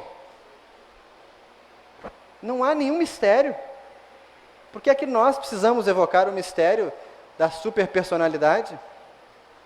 Por fim, o coordenador da equipe de passes de Chico Xavier em Uberaba foram visitar um doente. O homem fumava, saiu escondido, foi para o lado da casa, estava fumando. E o Chico, por muito calor que fazia lá dentro, saiu. Quando saiu, se deparou com um homem que coordenava o passe fumando lá de fora. O homem ficou assim meio, foi apagar o cigarro e o Chico teria dito para ele, meu filho, eu também gosto, só não tenho tempo, fica à vontade. Voltou lá para dentro e foi embora. Chico fumava? Não. Mentia? Também não. Mas ele estava demonstrando ali o comportamento de um homem diante de outro. Essa é a chave para a superação do sofrimento. Porque não tem como não sofrer nesse mundo. Não tem como não sentir dor. Se alguém está te vendendo esse pacotinho de milagres, ele é falso. Nós vamos sentir dor. Nós teremos pequenos sofrimentos. Mas eles podem ser ressignificados. E é na medida que eu consigo deixar que a imagem que faço de mim mesmo diminuir, que a sensação de integração, de completude, de comunhão com a vida aumenta. E no fim, esse é o reino dos céus. Ele está aqui. Ele já chegou. Algumas pessoas já vivem nele. Com esse corpinho aqui, com essas mesmas angústias que a gente tem, com essas mesmas dores que a gente tem, há pessoas que vivem. Por que eu não vivo então? Porque eu preciso abrir mão de mim mesmo.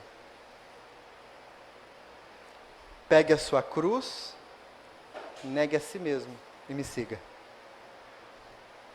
Essa é a semente da virtude.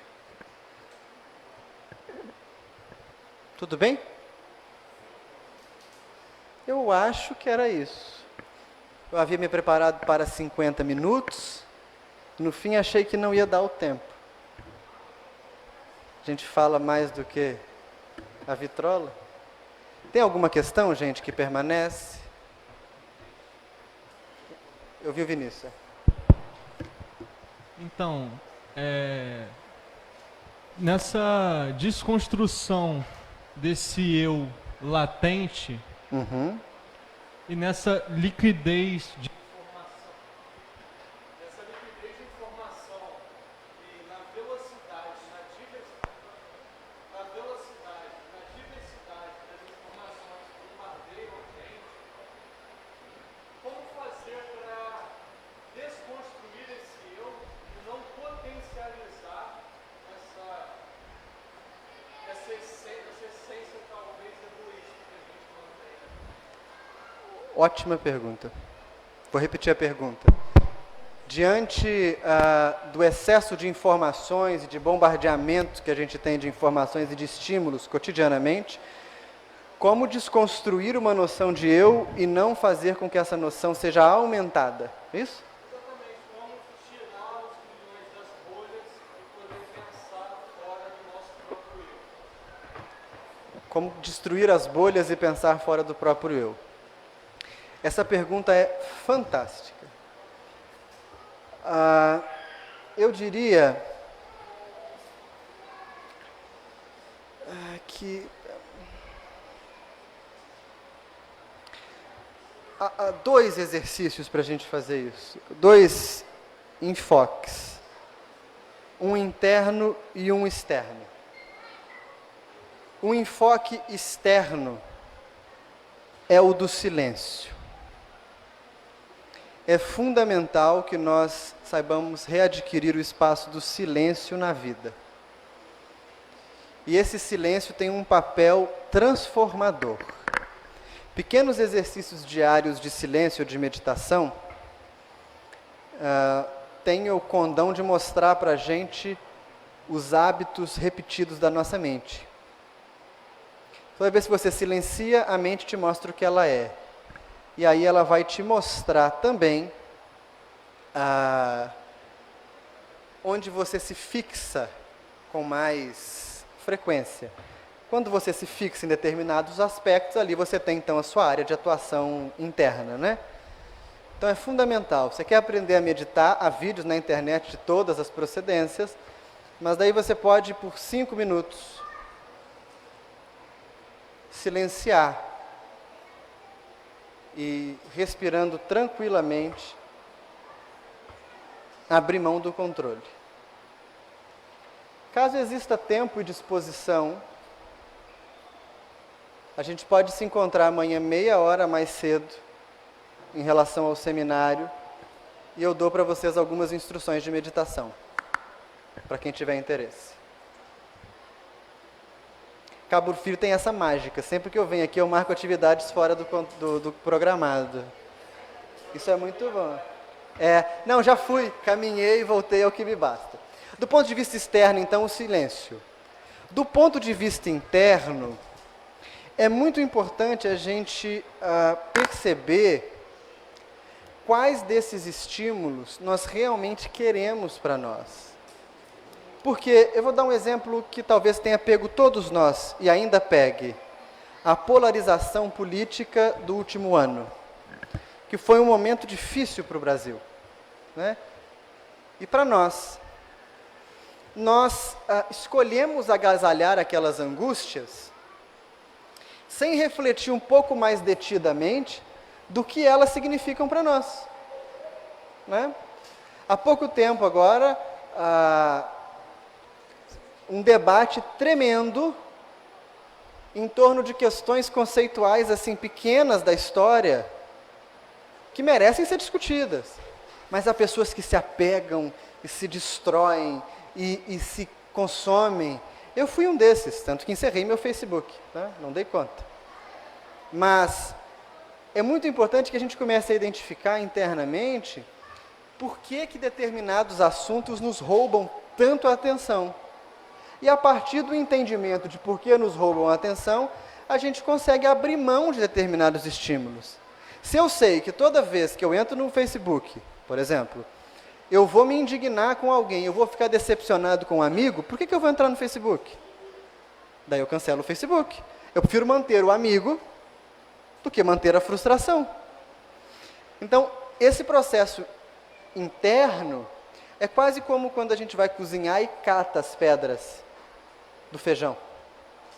Eu vou começar a entender por que é que eu tenho que ser estimulado por tantas fontes. Eu não preciso de todas elas. Então, quais delas eu posso abrir mão? E aí eu vou abrir mão daquilo que é só um estímulo destrutivo.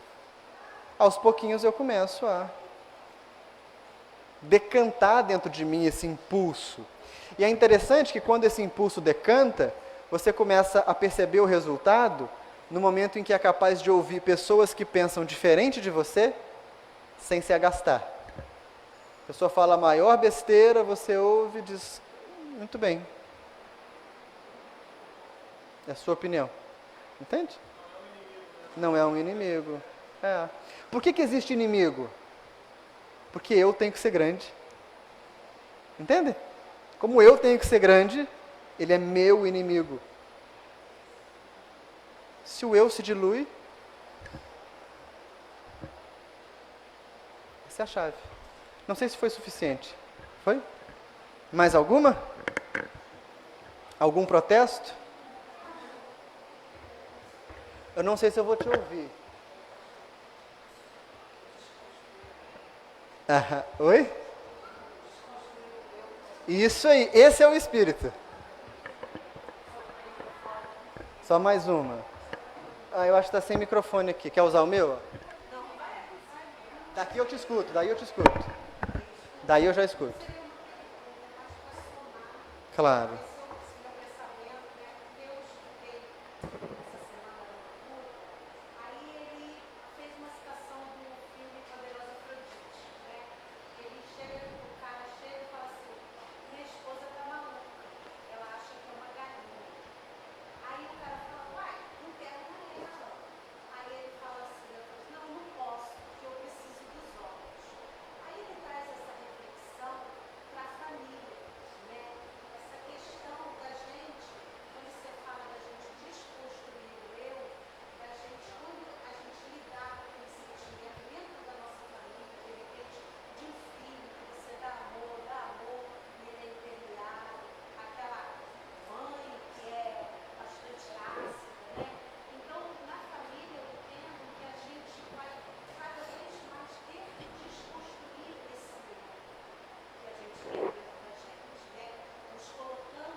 Por que a família é mais difícil?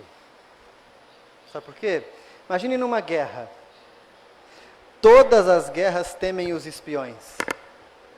Porque o espião sabe sempre o ponto fraco da batalha. E dentro de casa, as pessoas que convivem conosco sabem quem nós somos de verdade. Então são como espiões, é mais difícil lidar com eles. O sentimento é esse mesmo. A gente precisa pensar no outro e na forma de lidar com ele por dois motivos. Para que nós não deixemos o processo de desconstrução nosso parar, né?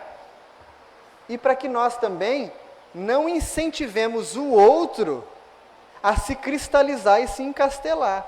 Muitos pais, sob o argumento de que estão dando carinho e cuidando dos filhos, estão criando monstrinhos que não são frustráveis, que não sabem como receber disciplina, que não sabem regras de conduta, que não sabem se portar em público. Não é de estranhar que esse menino que tem 3 e 4 anos e que não ouve não, quando chega com 17 se torne um desafio. É importante que a gente lide com essa perda da noção de autocentramento, de ego, de egoísmo, e isso, graças a Deus, é contagioso. Quando alguém consegue abrir mão um pouquinho desse sentimento, quem está perto vai assimilando. Então, os pais que têm filhos em situações mais difíceis, ou que querem começar uma educação diferenciada, iniciem o processo de se ressignificarem. Porque fazendo isso, automaticamente os filhos vão assimilar o processo. Tá bom? Aí a direção da casa disse se chega um pouquinho mais cedo. De toda forma, eu chego amanhã mais cedo, 8h30. Se alguém quiser vir, estarei aqui. A gente precisa de 15 minutos para que eu dê algumas pequenas instruções e a gente faça 1 ou 2 exercícios de meditação. Tá bom?